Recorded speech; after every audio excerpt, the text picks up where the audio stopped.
really need your help. Could you please check this out for me?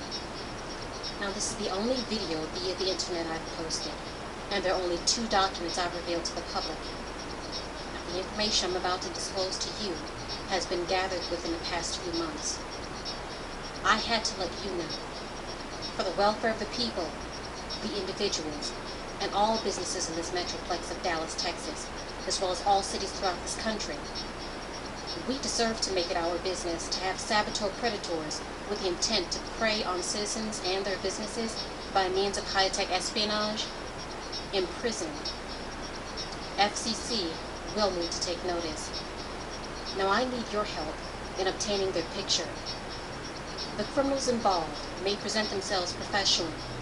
However, their method of attack is intrusive, secretive, and juvenile. Their tactics are unconscionable. Their affiliation with society is that of predator and prey. It is believed that they work together, and they address one another by first name only, possibly aliases. They are as follows.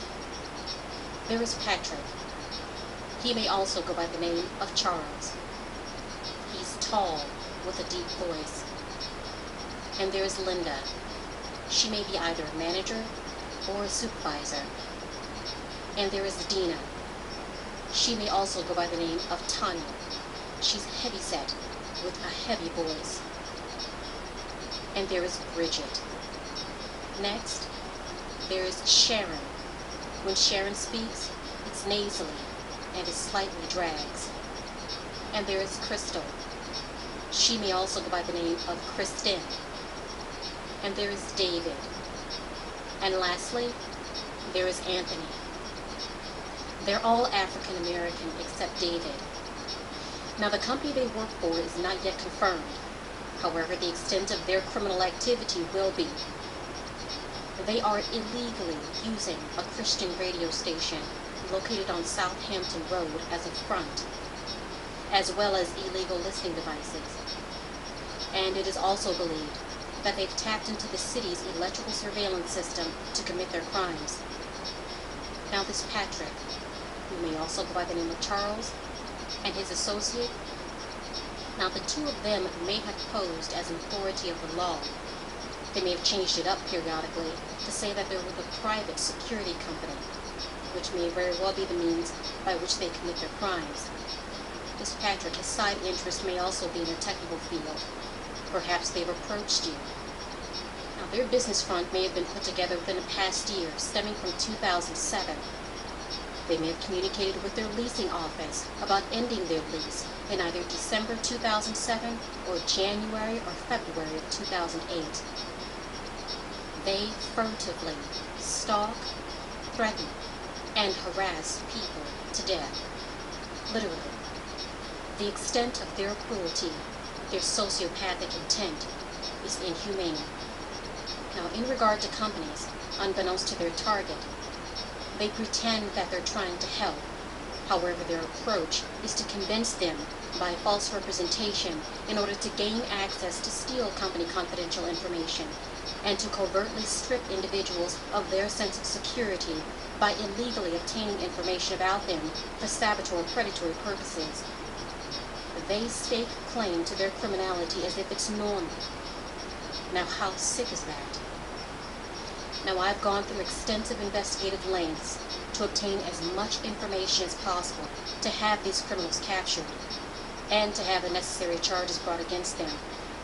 There's a list of crimes they've committed, and they don't want you, the public, to know this. So the perps would rather play cat and mouse. I'd like for you to take a look at these photos. Perhaps you've seen these vehicles. It's possible one of the perpetrators may live next door to you, or you may recognize one of them getting into one of these vehicles at either a grocery store or a gas station.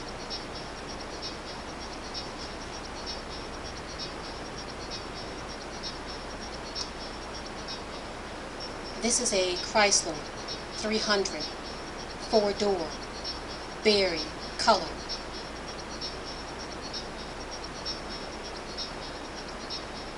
This is a Honda Accord, 4-door, tan color.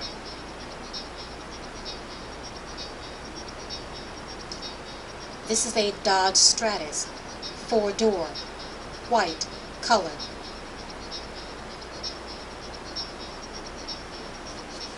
Now their banshee rants are so malicious and ignorant. I mean, they continue to break the law even after the knowledge of this information being put out there about them. I figure they must suffer from some type of mental deficiency. I suggest that they turn themselves into the FBI. I mean, why go through all that meaningless effort only to be caught and broke? So much for commissary privileges. I figure if you're gonna create a habit, why wait until you're locked up, only to not be able to support it? Now they keep mentioning TIB, and they say their contact person is S. Kelly. Now I put forth a tremendous effort to solve this. However, at this time, no one's forthcoming. I'm convinced that will change. Come out of hiding. We all want to know who you are. And with everyone's help, we will get to the bottom of this. A United States citizen shouldn't have to be their only help.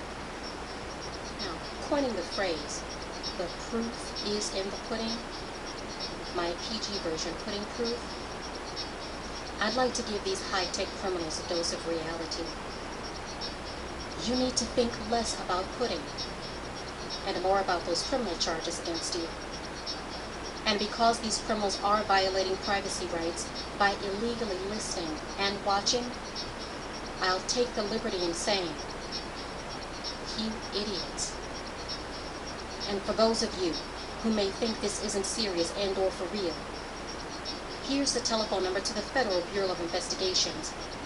Their telephone number is 972-559-5000. Again, that telephone number is 972-559-5000. Their location, 1 Justice Way, Dallas, Texas, 75220.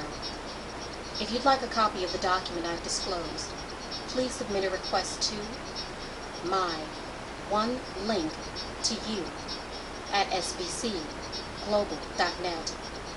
Again, that email address is my #1 link #2 letter U at sbcglobal.net.